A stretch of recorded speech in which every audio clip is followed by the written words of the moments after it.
اچھا، بہت سارے ٹیسٹ ایسے ہیں جو ڈاکٹر حضرات عام طور پر لکھتے ہیں، جیسے میدے کی انڈوسکوپی وغیرہ کرانی، تو اس میں ظاہر ایک ٹیوب ہوتی ہے اور ایک کیمرہ جو ہے وہ منہ کے ذریعے اندر جو ہے وہ ڈالا جاتا ہے، تو اس سے روزہ تو نہیں ٹوٹتا ہے، البتہ اگر ٹیوب کو اندر داخل کرنے کے لیے اس پہ کوئی ایسی رطوبت لگائی گئی، کوئی ایسی کوئی سلپری چیز اس کے اوپر لگائی گئی کہ تاکہ وہ فیسیلیٹیٹ ہو جائے اور آرام سے وہ چیز الگ سے پاس ہو جائے، اس صورت میں روزہ باطل ہوتا ہے۔ اور اگر یہ اس کو ٹالا جا سکتا ہے، بھئی ابھی انڈوسکوپی ہم نہیں کرا رہے، کوشش ہم ٹھیک ہے ہم رمضان کے بعد کروا لیں گے، اور کوئی ایسا نقصان نہیں ہے تو اس کو تاخیر کر دی جائے اس میں۔ لیکن اگر واقعی کرانے کی ضرورت پیش آ جائے تو پوچھ لیں کہ وہ کیمرے کو یا جو ٹیوب اندر ڈالیں گے وہ اس پہ کوئی ایسی چیز لگا رہے ہیں لکوڈ ٹائپ کی،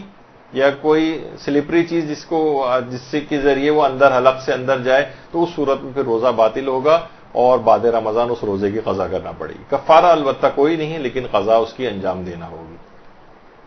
اسی طرح سے بہت ساری چیزیں ایسی ہیں کہ جو مثلا بہت سے لوگ پائلز کے یا بواسیر کے یا ہیمورائڈز جس کو کہتے ہیں اس کے مریض ہوتے ہیں، تو ان کو باقاعدہ اجابت کی جگہ سے پروکٹوسکوپی ایک کرانی پڑتی ہے کہ تاکہ شناخت کر سکیں کہ پائلز ہیں یا نہیں، یا ان کا کون سی ٹائپ کا کہ پائلز اس کو ہیں۔ تو اور علاج کے لیے بھی پروکٹوسکوپی ہوتی ہے اور ڈائگنوسس وغیرہ کے لیے بھی ہوتی ہے، اور اس کے ساتھ ساتھ ٹریٹمنٹ بھی ہو جاتا ہے۔ تو اسی دوران بعض اوقات انجیکشن لگایا جاتا ہے یا بینڈ باندھا جاتا ہے اس پائلز کے اوپر، تو وہ سارے پروسیجر یہ سب کرانے جائز ہیں، اس سے روزے پر کوئی فرق نہیں پڑتا۔ تو بہت سے لوگ پریشان ہو کے کہ بھائی ہمیں تو یہ والا ایک چیز کرانی پڑے گی اور ایک انسٹرومنٹیشن کرانی پڑے گی، جسم کے اندر ایک چیز داخل ہوگی باقاعدہ، تو اس سے روزے پر فرق نہیں پڑتا۔ اسی طریقے سے حالت روزہ میں بہت زیادہ شدید قبض اگر کسی کو ہو جائے، اس کے لیے باقاعدہ ریکٹل سپوزیٹریز کہلاتی ہیں، وہ ایک لگائی جاتی ہیں، تو اس کے بعد پھر اس کا وہ قبض میں اس کو آرام آتا ہے، بشرطے کہ وہ لکوڈ والی کوئی چیز نہ ہو۔ سالڈ ٹائپ کی ایک ٹیبلٹ ٹائپ کی ایک چیز ہوتی ہے، کیپسول ٹائپ کی لمبا سا کیپسول ہوتا ہے، وہ اس کو جسم کے اندر داخل کیا جاتا ہے، اس سے روزہ نہیں ٹوٹتا کیونکہ وہ سالڈ چیز ہے۔ لیکن جان بوجھ کر اگر کوئی کسی مایا چیز، کوئی لکوڈ ایسا ہے، بہت سے ایسے لکوڈ بھی آتے ہیں جس سے انیما جو ہے وہ لیا جاتا ہے، اس سے روزہ باطل ہوتا ہے۔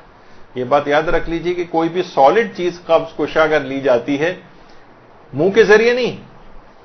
کیونکہ منہ کے ذریعے اگر کوئی بھی دوا آپ کہیں گے کوئی قبض کو دور کرنی کوئی دوا منہ سے اگر کھائی جائے گی، اس سے تو لازمی روزہ باطل ہوگا۔ تو دوسرا جو روٹس ہیں اس کے جو کہ عام طور پر میڈیکل سائنس کے اندر ہیں، اس کے ذریعے اگر کوئی دوا اس لحاظ سے اندر جسم میں داخل کی جا رہی، بشرطے وہ ٹھوس ہو، سالڈ ہو، اس سے روزہ نہیں ٹوٹتا ہے۔ البتہ کوئی بھی لکوڈ ٹائپ کی کوئی چیز، لکوڈ عام طور پر اینیما جو ہے وہ لکوڈ سے ہی ہوتا ہے، لیکن بعض اوقات گیس سے بھی ہوتا ہے اور کسی اور چیز سے بھی ہو سکتی ہے، وہ اس سے روزہ باطل ہو جاتا ہے لکوڈ والی چیز سے صرف۔ تو عام طور پر جو ریکٹل سپوزیٹریز آتی ہیں اس انداز کی، اس کو جسم میں لگانے سے روزے کے اوپر کوئی فرق نہیں پڑتا ہے۔ برحمتك يا ارحم الراحمين وصلى الله على محمد وآله